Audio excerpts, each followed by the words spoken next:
Cara, eu acho que quando a gente começou falando de desafios da fisioterapia, eu acho que talvez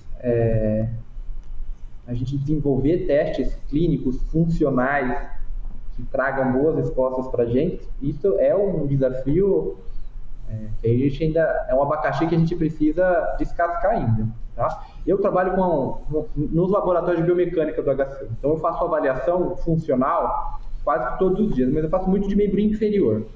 E a gente tem uma série de testes de membro inferior que trazem respostas clínicas super importantes.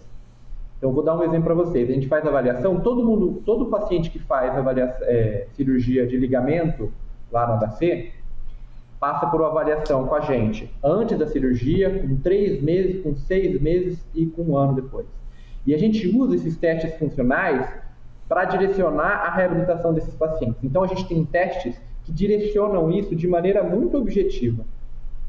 Então, se o cara não passa no teste de força, ele não vai para frente, porque a gente sabe que se ele não tiver uma boa simetria de força, ele tem um risco muito maior de ter lesão. Então, isso é só um exemplo. Então, se ele não passa num rope test, por exemplo, nos testes de salto, ele vai ter que treinar salto, ele vai ter que treinar mudança de direção, porque ele sabe que se ele não passou nesses testes, ele tem um risco de relesão muito grande. Para membro superior, a gente não tem isso. Eu acho que há alguns anos atrás, quando eu me formei, a gente começou a falar de teste funcional de ombro, isso há 12 anos atrás, a gente tinha nada, hoje a gente tem alguma coisa sendo direcionada. E o que eu percebo desses últimos testes clínicos que têm sido, eles não são nem tão novos, mas alguns, que eles têm evoluindo mais no sentido de a gente conseguir avaliar um pouquinho melhor o atleta arremessador. Tem vários testes que conseguem responder melhor essas assimetrias, ou essa força, essa potência de um cara que é mais atleta.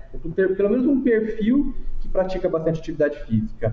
Agora, se você me perguntar, Felipe, qual teste funcional você usa para uma senhora ou para aquele perfil do paciente que é que é bastante sedentário e tal, eu vou te deixar na mão, porque a gente não tem uma ferramenta tão boa para avaliar funcionalmente com um teste clínico esse perfil de paciente. Eu acho muito nesse período de atleta, praticando atividade física, pelo menos, a gente tem evoluído, mas a gente ainda não consegue, pelo menos com alguns testes, respostas clínicas objetivas para membro superior, inclusive para o ombro.